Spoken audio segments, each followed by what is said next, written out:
चैन students, इस video में 12th का फिजिक्स का चैप्टर नंबर 1 का लेक्चर नंबर 3 देखने वाले हैं।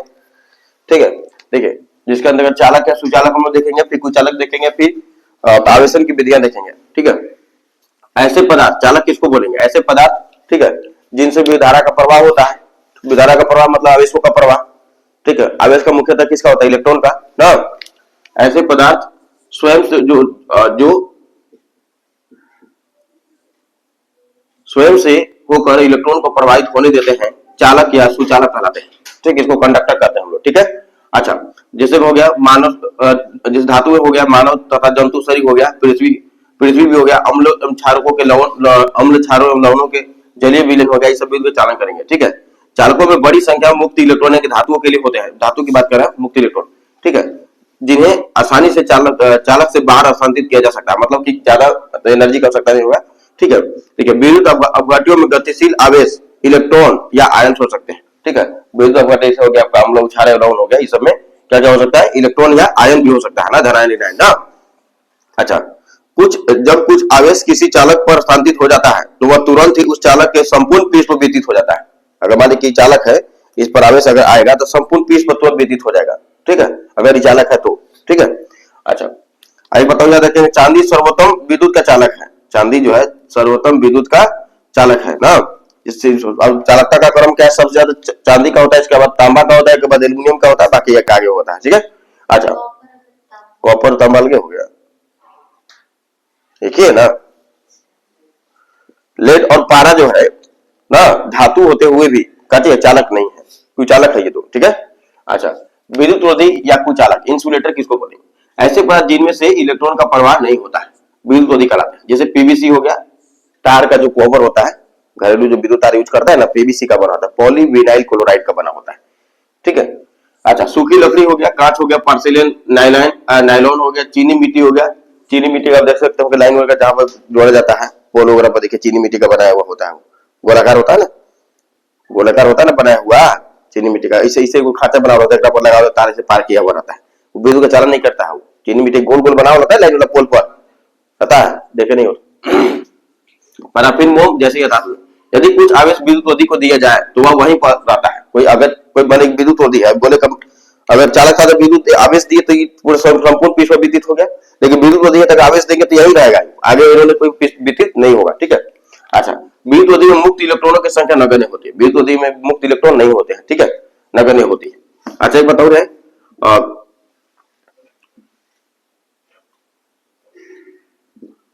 कौन सा कोई ऐसा कोई अधातु बताया जो विद्युत का चालन करता है? कौन सा अधातु अधातु है? ग्रेफाइट। क्या?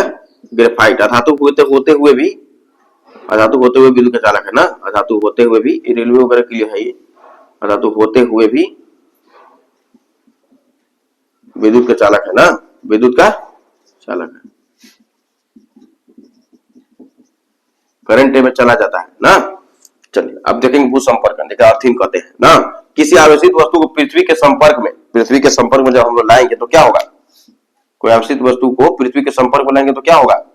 संपर्क में लाने पर उसका अतिरिक्त आवेश जो है जोड़ने वाले चालक में से होते हुए, जैसे मान लीजिए आवेशित वस्तु है, ठीक है, इसको हम लोग किसी संपर्क में ला दे, कोई तार से इसको जोड़ दे जमीन में, तो क्या करेगा? तो इससे आवेश निकल के जो चालक से होते हुए भूमि में चला जाएगा, होते हुए क्षणिक विद्युत उत्पन्न करके धरती में चला जाता है। आवेशों की भूमि के साथ बंटन की इस प्रक्रिया को क्या कहेंगे? भूसंपर्कन कहते हैं। क्या कहते हैं? भूसंपर्कन। देखिए जो बड़ा बड़ा मस्तिष्क का 3 गो तार रहता है, 3 गो तार का होता है, 2 गो तार हम समझ रहे हैं, विद्युत आपूर्ति के लिए 2 गो लाया जाता है, ये तार का के लिए होता है, तो उसका पूरा बॉडी के लिए होता है। और किसी प्रकार का विद्युत आवेश का क्षय अगर पूरा बॉडी में हो रहा है, बॉडी मतलब उसका पार्ट में जो उसका खोखला भाग जो है धातु को जो बना हुआ है, तो उसमें आवेश पूरा विद्युत होगा। छुएंगे तो आपको करंट मार देगा, मान लीजिए मिल वगैरह, मान लीजिए मोटर वगैरह है, इसको छुएंगे तब करंट मार सकता है, और करंट पूरा बॉडी पर विद्युत है तो इसको बॉडी को भूसंपर्कित कर दिया जाता है। वो हरा वाला तार था उसको अर्थिंग कहते हैं। ठीक है, उसको कहते हैं अर्थिंग। ठीक है, वो बिजली तार होता है, उदासीन तार होता है, तो उसको हरा वाला तार को जमीन में जोड़ दिया जाता है। ठीक है, एक प्रकार से ये कहा अर्थिंग जो है प्रकार का सुरक्षा युक्त एक तरह से, ताकि आप चलाए तो विद्युत युक्ति को चलाए आपको करंट न मारे। अगर उसको बॉडी में करंट जा रहा है, उस मशीन के बॉडी में करंट जा रहा है, तो हरा वाला तार को जमीन में जोड़ दिया जाता है, तो जितना को पूरा भूमि में चला जाएगा, तो आपको अगर छुएंगे तो आपको करंट नहीं मारेगा। ठीक है, अच्छा, अब देखेंगे आवेशन की विधियां, आवेशन की विधियां तथा प्रेरण। ठीक है, आवेशन की तीन विधियां हैं, पहले संपर्क द्वारा विद्युतीकरण, दूसरा है घर्षणात्मक विद्युतीकरण और तीसरा है प्रेरण द्वारा आवेशन। ठीक है, तो पहले देखेंगे संपर्क द्वारा विद्युतीकरण कैसे करेंगे। ठीक है, जब कोई अनावेशित वस्तु चार्जिंग बाई फिजिकल कॉन्टैक्ट, ठीक है, जब कोई अनावेशित पिंड किसी आवेशित चालक पिंड के संपर्क में आता है तो वह कुछ आवेशों का बंटवारा कर सकता है, कुछ आवेश का बंटवारा कर लेगा। ठीक है, उदाहरण के जैसे मान लीजिए कि चकती है, यदि किसी अनावेशित विद्युतदर्शी की चकती को, अनावेशित विद्युतदर्शी की चकती को, ठीक है, ऋणात्मक आवेशित छड़ से संपर्क में लाया जाता है। ऋणात्मक आवेशित छड़ है ये, छड़ है ये ना, इसके संपर्क में लाएंगे तो क्या करेगा, तो इलेक्ट्रोस्कोप की पत्तियां समान आवेश यानी कि दोनों ऋणात्मक प्राप्त करने के कारण एक दूसरे को प्रतिकर्षित करते हैं। जान भी करते हैं, विपरीत आवेशों में आकर्षण होता है और समान आवेशों में प्रतिकर्षण होता है। तो समान आवेश दोनों प्राप्त करते हैं, क्योंकि एक ही पत्ती है ना, इसी का पत्ती है, तो दोनों समान आवेश हो गए तो हट गए दोनों, एक ने भाग गया, इले भाग गया, है ना, अलग अलग भाग गया। अच्छा, अब एक एमसीक्यू दे दिया है कि जब किसी वस्तु को आवेश दिया जाता है, ठीक है, आवेश दिया जाता है मतलब, आवेश दिया जाता है मतलब क्या हुआ, धनावेशित भी किया जा सकता है, ऋणावेशित भी किया जा सकता है ना। तो उस कंडीशन में क्या होगा, तो द्रव्यमान बढ़ेगा, द्रव्यमान बढ़ेगा जब वो ऋणात्मक आवेशित करेंगे तब, क्योंकि इलेक्ट्रॉन किसी से लेगा तो आवेश बढ़ जाएगा। देखिए बोला कि आवेशित किया था, नहीं बोला है कि मतलब आप धनावेशित कर रहे हैं कि ऋणावेशित कर रहे हैं। ठीक है, तो क्या होगा, तो अब इलेक्ट्रॉन कोई दे देगा तो धनावेश प्राप्त करेगा, तो अब द्रव्यमान का घट जाएगा, इलेक्ट्रॉन कोई ले लेगा तो द्रव्यमान का क्या हो जाएगा, बढ़ जाएगा। ठीक है, तो दोनों कम हो सकता है, बढ़ भी सकता है, घट भी सकता है, ऑप्शन नंबर इसका डी हो जाएगा। ठीक है, तो मिलते हैं नेक्स्ट वीडियो में। थैंक्स फॉर वॉचिंग, जय हिंद।